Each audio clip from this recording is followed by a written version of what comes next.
Now, the Congress doesn't always act like that, but it is desperate for a revival. Does that revival mean they need to sever their dependency with the Gandhis completely, or will making a non-Gandhi its chief be enough? That's the big question I will take to my colleagues reporting on various aspects of this tussle in just a bit. But first up, take a look at the challenges a new Congress chief will face. The new chief will have the primary responsibility to stop the slide, not only in assembly elections, but also, of course, with 2024 coming in. We'll have to work harder in stopping the exodus of top leaders, young and old alike, leaving the party because of differences and not enough opportunities. Major challenges in many poll-bound states and infighting in several state units of the party will also have to be sorted out better than it has been done. The new leader will have to ensure central leadership is not seen as clueless and ineffectual and actually doesn't end up hurting the party further in states instead of helping. And finally, the major challenge is to kickstart the path of revival, implement changes, bring in a new vision, and not be stuck in this limbo where there is no serious introspection or attempt at change. Before I go to my colleagues, also listen in to how the chorus was very much for Kharge today, amidst his proposers and supporters, almost making it seem like the win is a done deal for him and that Mr. Tharoor has virtually no chance. It is a good thing that they are there to give guidance to everybody, to the party, and they have done that. And I think in future also, people look up to them and the Congress president. Kharge ji will be elected. In fact, my appeal is that he should be elected unanimously. It's a good choice. Kharge Sahab has got a lot of experience. So definitely it will have impact on the party. Majority of the congressmen will support Kharge ji.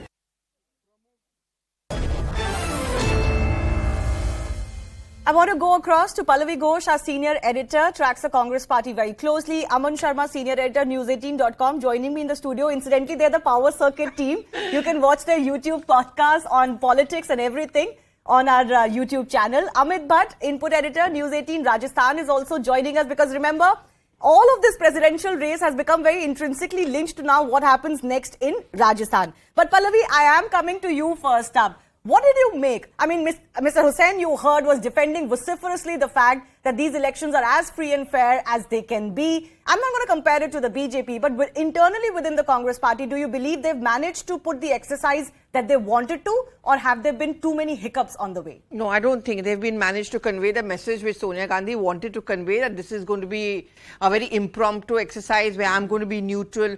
See, I've covered this party and everything, everything seems to be falling in place now. It never falls in place when it's happening. It falls in place now, and each time when I see something happening, I said, oh God, I've been taken for a ride. It's not the way it looks as it is.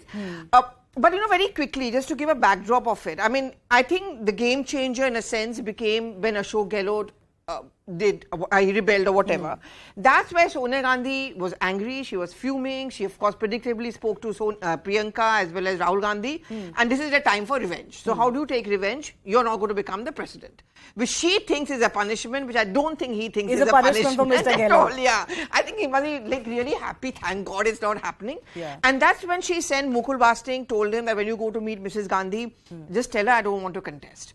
So, just to make it sound very natural, and he says that and she agrees, and then the hunt begins. Who is it who can take the place? It can't be Mukul Basting because he doesn't tick the right boxes. It can't be just about anybody else. Kharge was a man, but Kharge was very, very reluctant. I mean, ideally he would want to go back to Karnataka, whatever. Have a role there. Yeah, and have a role there, or, at least fight there. And he also knows, we all know. I mean, a Congress president really, it's a very tough job. You can't do much. You're going to face the flak, especially if you're not a Gandhi. But you'll be held responsible. Isn't it? In the case now, of if Gandhi, the next assembly elections they don't do well, it's the Congress chief's But head. see, Shivani, how it works differently. In the case of Gandhis, if you don't do well in an assembly They were election, insulated. they will say, they're national leaders. They're not supposed to look about state elections. No one is going to be that generous about a non-Gandhi Congress president. I think that's the problem. So that's how it happens. So I refuse to believe that it was not planned. I think it was very orchestrated. Suddenly everyone turns up in AICC. I saw those big bags of Mossambi and juices being made. Come on, they was absolutely scripted. But I want to ask you, this fact that even G23 members, Pallavi, ended up supporting Mr. Kharge, does that mean that the internal rebellion, I don't want to call it a revolt, but internal dissent is over in the Congress party? Everybody's just come to terms with the fact that they're not going to win a Congress presidential election? I think they're more miffed. They are miffed with Shashi Tharoor, that's one. Okay. So there's a different level of revenge happening there because he was a G23 member. And also a very senior G23 member told me that, they have let us down. I mean, an Azad leaving, Kapil Sibal leaving, they're not supposed to have left. They are supposed to have stayed back and fight along with us. So I think it was that kind of, right? Aman, what It do you is think? more, I think there are two issues here, Shivani. The first issue behind choosing the next Congress president, one is basically to, in a way, join the Congress, as in Congress Jodo Abhiyan, like what the BJP has been saying. That is the first priority, I think, of the new Congress president, because that is imperative to actually Congress getting its act together to win elections.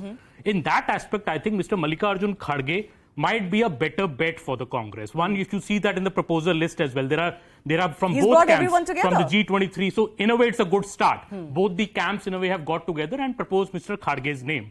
The second point, I think, because of his experience and his respect, an 80-year-old having 50-year-long career, multiple time MP, multiple time PCC chief, I think he carries that weight. But what remains to be interesting is, I think the proof of the pudding will be in the eating. Next year, there's a Karnataka election coming up. Mr. Kharge comes from there, is a Dalit face of the party. Does the party do well in Karnataka, a state where Congress is actually strong in? Can I Rahul ask Gandhi you is a spending question? 22 days. How is Mr. Kharge, either of you can take this, going to solve the Siddaramaiah versus DK Shivkumar conundrum for the Congress party? Pallavi, who is he going to pick and will he be able to take that decision? The next Congress chief has to sort that out. Yeah, and ironically, it is going to be Mallikarjun Kharge. Yeah. And ironically also, he was also one of the observers who went to Rajasthan, right? Yeah. If Sonia Gandhi does not solve that problem now, he as a Congress president will also have to deal with that.